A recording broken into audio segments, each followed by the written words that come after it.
Maqaa Abbaa kan Ilmaa kan Hafuura Qulqulluu sadan Waaqayyo tokko Ameen. Namni gurra qabu haa dhaggeeffatu. Wangeela Maatiyos boqonnaa 13 lakkoofsa 9.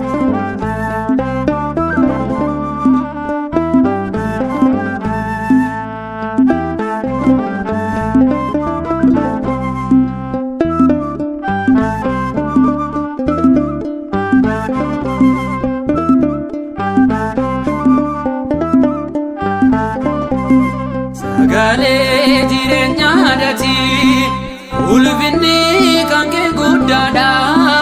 Oolmaa kee tana lallabaa waltajji keerraan dhaabbadha.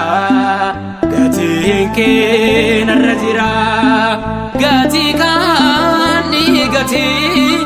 Oolmaa karaan yoo tanaan yaadadhe uuma gosanii.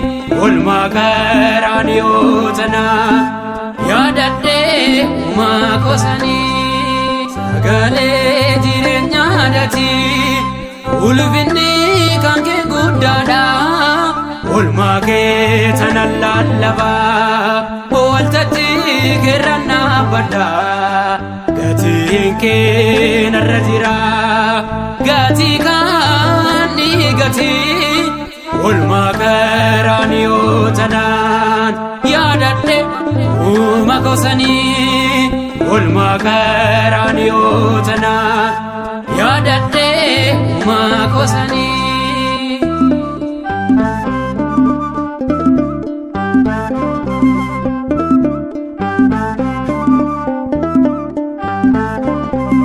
Daandiin kan jireenyaa sagaleen dhugaan si qofaa.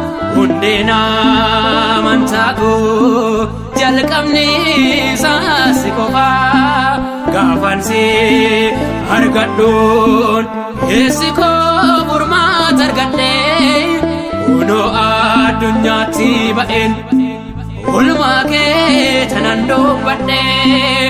Gaafan si argadhuun eessi koo furmaata argadhee. Kunoo addunyaatti ba'een oolmaa kee tanan jajadhee. Sagalee jireenyaa dati ulfinni kan kee guddaadha. Oolmaa kee tanan lallabaa waltajji keerraan dhaabbadha. Gatiin kee narra jira gatii kan ni gatii. Oolmaa karaan yoo tanaan yaadadhe uuma gosanii. Oolmaa karaan yoo tanaan yaadadhe uuma gosanii.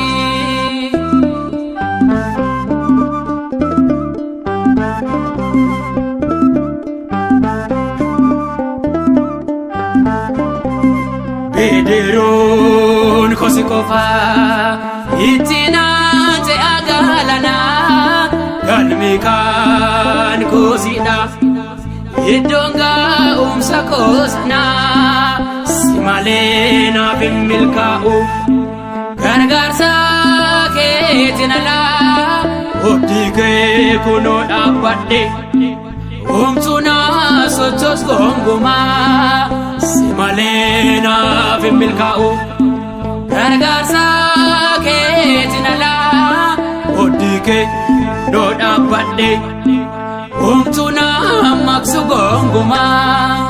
Sagalee jireenyaa dati ulfinni kan kee guddaadha. Oolmaa kee tanan lallabaa waltajji keerraan dhaabbadha. Gatiin kee narra jira gatii kan ni gatii. Oolmaa karaan yoo tanaan yaadadhe uuma gosanii.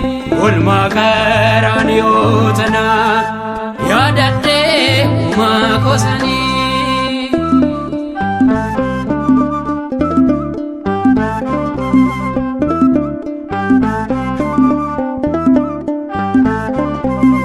Warri naatti naafanii si wajjin jiraachuu koo isaanoon deebi'uu guyyaa gaafa tokko kanaan si faarfadha yooma kaffale beenya kee siraata na taasiste rakkoo kan simatte kanaan si faarfadha yooma kaffale beenya kee siraata na taasiste rakkoo koo kan simatte sagalee jireenyaa dati ulfinni kan kee guddaadha oolmaa kee tanan lallaba waltajji keerran dhaabbadha gatiin kee narra jira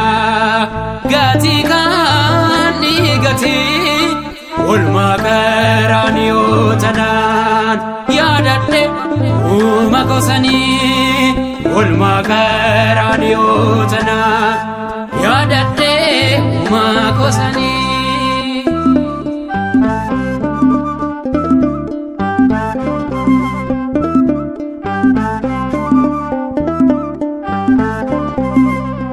Dhuguma ilma Waaqayyoo ilma Waaqa jiraatati dhala namaaf jettee of kennite fannoo keetti sagaltamii sagalliste tokkicha barbaacha dhufte kunoo arrallee addunyaan sagalee keen ijaarame sagaltamii sagalliste tokkicha barbaacha dhufte kunoo arrallee addunyaan sagalee keen dhaabbate sagalee jireenyaa dati ulfinni kan kee guddaadha oolmaa kee tanan lallaba waltajji keerran dhaabbadha gatiin kee narra jira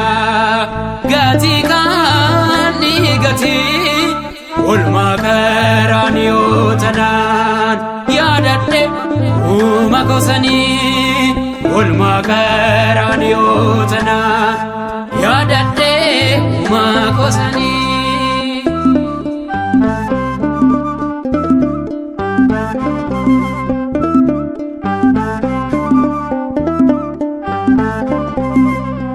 Dhaabadhaas tertaati galma koo barii jannataa hansiduu kawweera madaan kee natti mul'ata jana akka kee jiru barsiisaa dhugaadhati Yesuus ilma Waaqayyoo siin ganu keessa kootti arjana akka kee jiru barsiisaa dhugaadhati Yesuus ilma Waaqayyoo siin ganu beekorratti sagalee jireenyaa dati ulfinni kan kee guddaadha oolmaa kee tanan lallaba waltajji keerran dhaabbadha gatiin kee narra jira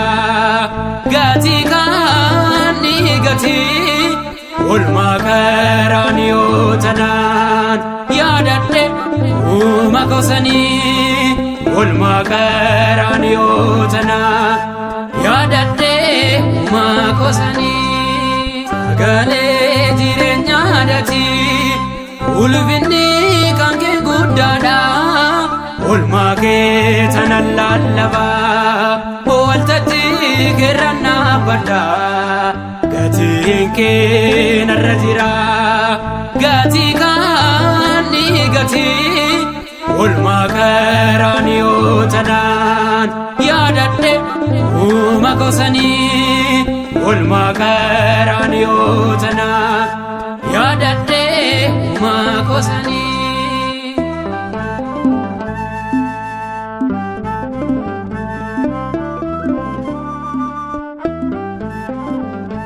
Yesus garuu deebisee caaffata qulqullaa keessatti namni nyaata duwwaadhaan hin jiraatu dubbiif sagalee afaan waaqayyoo keessaa ba'uun hundumaani malee. Wangeela Maatiyos boqonnaa 4 lakkoofsa 4.